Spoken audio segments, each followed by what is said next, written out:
watching Property TV.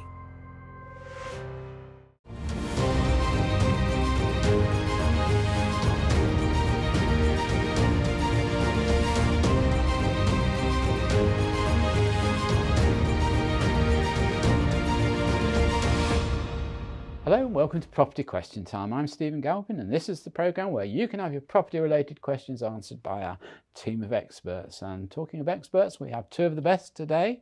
Hayley Andews, founder of Your Freedom Empire, author, mentor, investor.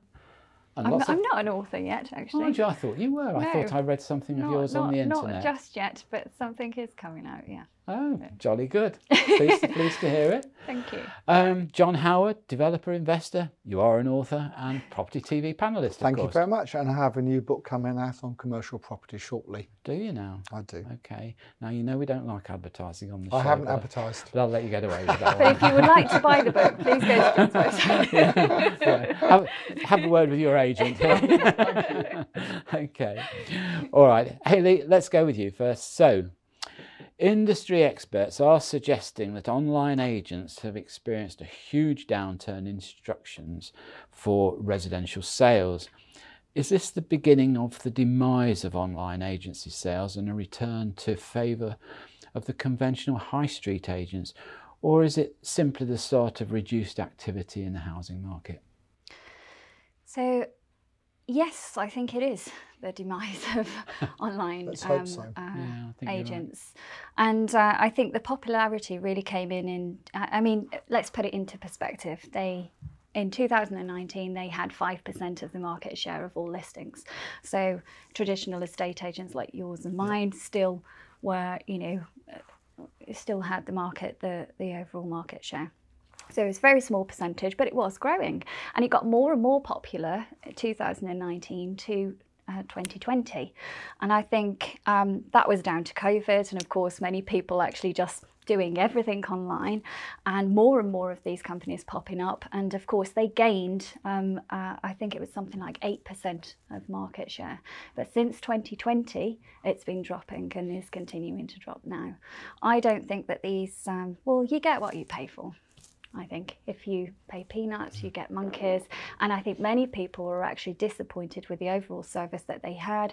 And they ultimately focused on cost instead of quality.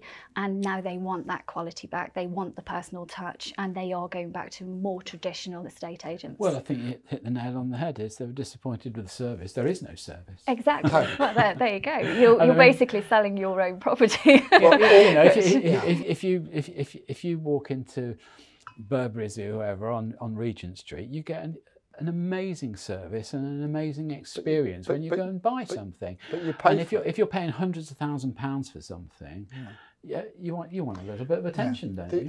For me, exactly. the only thing and obviously, we've got agencies and we compete against these people slightly, but the only thing they offer that the person selling their own home couldn't do themselves is being on a property portal.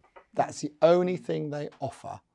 And they offer no backup, no sale progression. I believe that 60% of the job of selling a home is after you've agreed the sale. Absolutely. And there's, or 70% even, and there's no backup whatsoever. In fact, I spoke to a director of one of the larger ones a while ago, and they said to me, was it Purple Bricks? I'm not saying who it was because I don't want to probably be sued. But they said to me, we don't do any sales. Did they give you the tie? Yeah. They don't do any sales progression where every other good agent does, because we don't need to, because we know if another agent wants their sale to go through and we're in the chain, they'll do it for us. And that says it all, really. It absolutely says it all. And the other thing, as the market gets tougher, you need a good agent on your side to sell and to make sure the sale holds together. When in 2019, 2021, to a point when things are easy, it's easy. When it gets tougher, that's when you need better people and more experienced people to sell your home. Yeah. You've got people that, you know, are self-employed, they're contractors, they have no idea of the industry, they've got no experience in the industry, their call centres are horrific, the customer service is abysmal, and there's no, as John said, no follow-up, and that's where the majority of the work is done. Well, I think we all know with agency, in the really buoyant times, all you need is order takers, and that's fine. That's easy. The real skill comes when the market isn't quite so good. You've got to fight to get your sales through. You've got to fight to keep your applicants, fight to get new instructions that are worthwhile having. Absolutely. You know, and that's where the skill comes in, isn't it? So, and also the skill of valuing the property correctly in the first place in order to sell it. Managing expectations. Yeah. I mean, it was quite interesting. I just saw an advert on the TV the other day as a new brand of car coming out, and I just read up about it, and they were saying that they don't want any garages, any things. It's all going to be online and one thing and another. And I just wonder about that in a lot of ways. You know, there's obviously an audience there. Otherwise, these businesses wouldn't be popping up. But I don't think that it's ever going to replace that personal interaction. I think, Hayley, you're absolutely right. Property is a people business, and it's a people business, and that's, you know, whether you're trying to find deals off agents and commercial agents or individuals, it's those relationships. And it's the same when you're trying to sell your own home. You know, it's a relationship between you and the agent, and you need to be able to get on with them and trust them. Yes, and again, if you're in the property business, you're looking for deals, you're looking for off-market deals, you're looking for a bit of advanced information. It's your engagement with the local agent, the guy that really knows the area that you're operating in, that's going to help you make the money. Yeah, absolutely. Okay. Absolutely. All right, John, your question. Yes. Do the panel think it's easier in the current climate to obtain planning, finance, and build permissions, or was it easier in the past? Well, what I would say about recessions, I believe I've survived 3 serious property recessions, serious ones where lots of people have gone bankrupt, and I've managed to survive it and thrive coming out of a recession. I've made more money, be more successful coming out of the recession before everyone else catches on, if you like, than when it's at the top. When it's hot, I struggle to make a lot of money. But is that because you're well capitalised? I've got some capital. I wouldn't say I'm incredibly well capitalised, because of course what happens in a recession, as you know, all the banks, if you have an overdraft with them, they cut it. So, you know, you've got to, we're all scrapping around one way or the other. But what I would say, I mean, they're talking about fluctuations in the market as much as they are proper recessions probably, which I understand because, it's a micro market. So you might have problems up in Middlesbrough, or if a big employer goes bust compared to London or anywhere else. So I understand that. What was the question? Was it easier before or now? Was it easier before to get your permissions, to get your loans, to get your planning, to get okay. I would say it was hard. I don't know what you think, Hayley, but I would say it was harder in the old days because you could only borrow 50% of the purchase price. Clarify olden days, just so that I know. Well, when I say olden days, well, I've been in the business 40 odd years. So when I started, you could only borrow 50% against a property and 50% of the build costs if you were lucky. And if you're buying a converted flat or something, originally, when you and I both started, you couldn't get a mortgage on a converted flat. That's when you allowed mortgages on converted flats. That's when the market really blossomed for me. So I would say it's a lot easier now because banks will lend 70% of purchase price, all the build costs. It's very different now. Of course, if they start to worry about the market, that will reduce. It will reduce from 70% to 60%. The ones who are lending at 60% will lend at 50%. And the ones who are lending only 50%, like one or two banks I use, won't lend at all. That's what will happen. They're like sheep. In terms of planning, they will tell you, the Institute of Local Authorities, that 90% of every planning application is successful. That's nonsense. I don't believe that. I think that's nonsense. I think that's nonsense. I think I've been on the wrong end of that more than once. Me too. I think what they mean by that is every application that is recommended for approval to to the planning committee, that's probably that's right, what yeah. they mean, Yeah. I think, Yeah. is approved. And I'm sure that's probably right. So for me, the old days, years ago, it was tougher than it is now. Now, it will become tougher over the next 12 months, clearly. It will become tougher, but I think there's massive opportunity, especially in the commercial market at the moment. We're in a recession in the commercial property market now. So fill your boots. It's what I'm trying to do. Okay, well, on that note of optimism from Mr. Howard, we'll go to the break. So join me again after the break when we'll be asking John and Hayley even more of your questions. You are watching Property TV. You are watching Property TV. Hello and welcome back to part 2 of Property Question Time with John Howard and Hayley Andrews. Hayley, your second question. I rent an apartment in a house which has been divided into 4 flats. Whilst my apartment is immaculate inside, mainly due to my own efforts, the outside of the house looks a disgrace. There is no mention of external maintenance in my lease under the landlord's obligations section. Is there anything I can do to oblige my landlord to take better care of the building? It's a difficult question to answer, really, and I'll give a few different examples of what you could do to approach this problem as such. So it's a property that's been divided up. So it may actually be a share of freehold, and the landlord, your landlord, is not actually the owner of the freehold, and there may be an internal dispute, or there is no management company in place, or they're not actually doing their job properly. So firstly, I would say is actually raise it to your landlord in writing, because they may not actually be aware that there are issues. Another thing it could actually be, and I've actually experienced this myself, is I own the leasehold, and there is a freeholder, but it's an absentee freeholder. I'm not paying ground rent or service charges, and I own it outright. It's unmortgageable as a result, and things like that. So in those instances, of course, when there's an absentee freeholder, who do we pay the money to upkeep the building? And then it falls to the Crown, and we're actually going through the process of purchasing the freehold. But if you've got blocks of flats there, it's really difficult to get everybody on board, and we're 2 years in now and it's still an issue. So that might be the one of the reasons why. And yeah, I mean, really, I think the only thing you can do is find out what the issue is, first of all, of why the property isn't being maintained. It may not be your landlord's responsibility, and there may actually be an internal issue that they can shed light on, and at least then everybody understands the situation until it can be resolved. I think the important thing is here is where the funny thing is, with 4 people involved in the flats as opposed to 300, 400, 500 in a block. It's much easier to sort out. It's easier to sort out, but there are more likely to be issues that come to light, and you've really got to pay attention to this when you're buying, and to take particular care when your solicitor starts to, talk about title and who's responsible for this.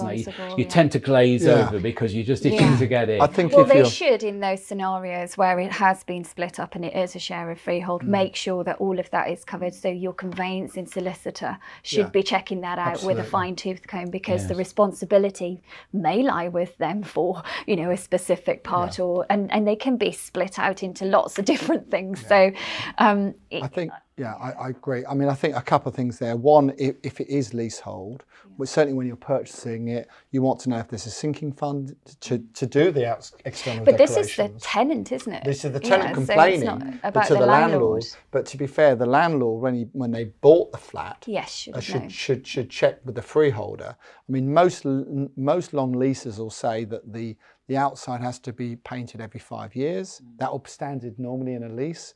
And also, check out whether there's a sinking fund and when was it last painted. So there's a few things, and you can now force the freeholder to do lots of these works. I've just done, cost nearly £60,000 to paint and repair and scaffold a block of 4 flats similar to this. Cost £60,000 to do. It's a lot of money for a landlord now to pay for, and I've got one flat that's been sold on long lease, so I got a quarter of it back, if you like. But I mean, it's a lot of money to outlay. Yeah. Sure.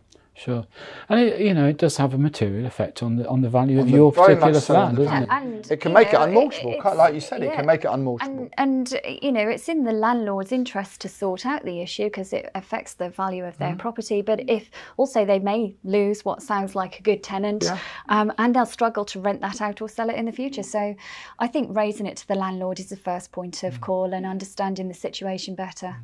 That's good advice. Yeah. Okay, John, your question. Yes. Do the panel think it correct that the government can often influence planning policies across the country, or should planning matters be left entirely with local authorities who are elected by local residents to whom these matters affect most? Let me give you a very good example of how the government have stepped in and increased the amount of housing in the UK. So in 2012, the government were absolutely fed up with the local authorities not allowing commercial properties to be converted to residential. So they set about permissive development rights for offices to be converted to residential, and basically put two fingers up to the local authorities because they have to grant it within 56 days and all the rest of it. Now, since then, they've watered down some of those, some of the law, but also beefed up other areas that can now be done under PD.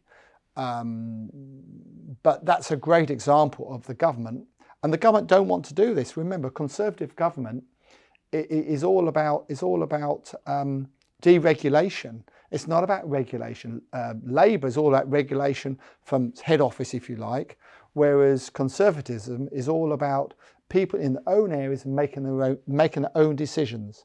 But unfortunately, the local authorities have let down the government so badly when it comes to housing, and that's why the government have got 5-year housing targets for every local authority, because if they hadn't done that, they'd get even less houses built than they do now. So that's how I would answer that question. Do you disagree? You're looking a bit, well, looking at me as if I'm said something wrong. I don't believe I have. John, I can only sort of speak on experiences that you have. Of course, absolutely. And I can quite understand the council who resist conversion from commercial to residential. Why? Well, one, business rates are a hell of a lot more income than they are from residential properties, so they're mindful of the drop in revenue when they allow that conversion to go through. That's one of the reasons. Now you might say, oh, well, that's the council being greedy. Well, hold on a minute. It's the council that spend your money to make your area work with bins, with police, with schools, with everything else. So they need the income. So I can't actually blame them for being, let's just say, protective about that situation. Okay, not to the cost of everything, but protective. And then, of course, they will argue the employment position. That old chestnut. We haven't got any unemployment in this country. Well, it's amazing. Do you know, I looked at statistics the other day for employment, and we now have, for the first time ever since records have been recorded, more jobs than people that are looking. And why is that? Because we've got a Tory government. That's why. Yeah, who took us out of the EC. Exactly. Yeah. What a mistake. That may be down to Brexit and a lot of people leaving the UK. Looking after people in the hospitals can't function. The services, the agricultural services can't function. I mean, I think you're exaggerating. I mean, I've got to say, put my hand up. I voted for Brexit, but I wish I hadn't. It's a huge mistake. Well, I voted for Brexit, and I'm delighted. Oh yeah. Yes. So what's good that's happened to you then with Brexit? It's not about me, it's about the country as a whole. Yeah. And the question, I spoke on a number of occasions about it, and I won't bore you with it, but the question I asked everyone after I finished speaking, when we were trying to get people to convert into voting leave, was if we weren't in Europe now, would you vote to go into Europe? And everyone, virtually in every room I spoke at, virtually said, no, we wouldn't, but we're already in it. I said, well, that's not a good enough reason for staying. You know, if you vote, you know, if you wouldn't want to join Europe, then what the heck are you doing wanting to stay in it? Oh, that was my argument. Just be careful, I'll start calling you Boris in a minute. Can you just answer the question? What good has happened to you since we've had Brexit? That was a politician reply. But it's not all about the individual. It's about the country as a whole. I'm just asking you. As a country as a whole, lots and lots of good things have happened. The one thing that hasn't worked very well, I would accept, is that building materials are more expensive. The reason they're more expensive is not just because of inflation, but also the pound against the euro, because 70% of materials come from Europe and beyond. And there's no builders either, because most of them came from Europe as well. It has been an issue, and that's cost me, you know, £2 or £3 million. However, there are great benefits moving forward. Being outside Europe, trading with the world and all sorts of other ones. Sorry, trading with the world. I thought we were promised this American trade deal immediately after Brexit, and did I not read somewhere they've said no trade deal at the moment? And well, certainly not while we're messing around with Northern Ireland. I think the trade Ireland. Deals are a bit of a red herring because everybody buys things from all over the world anyway. So, you know, a trade deal would help that situation, but it's not necessary. Staying on subject, I mean, you have to admit it's damaged the construction industry, it's damaged the development industry, hasn't it? What has been the council? We're going back to the council. No, coming out of Brexit. I don't think it's damaged. I don't think it's damaged anything at all. A lot of your labour and it's too soon. It's too soon. I think they're always going, you know, like any major change, it takes time to settle down. We've also had COVID as well. Well, we've had a lot of people, you know, move out of the UK as a result of Brexit. We have actually had a lot of the Commonwealth come in as well. So South Africa and things like, we've had lots of people that have actually come into the country. From those places, so and they've gone on the building. Do you remember the bank? No, they haven't. That's the issue. We just need to give them a hard hat and a hammer as they come through. If you remember, the chairman of the Bank of England said that property prices may well drop 30% if we come out of Europe. I rest my case. Well, I rest my case. Nothing else needs to be said. Right. Steve. I think we're going to have to save this for another programme. So I'm going to thank you both very much. John Howard, Hayley Andews, thank you both for coming in today. Absolutely fabulous talks we've had today. And I don't know how much help we've been to our viewers. But we've enjoyed it. That's the main thing. We've got a few things off our chest. Exactly. So, thank you for watching. Join me again next time on Property Question Time. If you do have a question for any of our panel, do write in. Use our website, propertytv.uk. Look forward to hearing from you and see you again next time.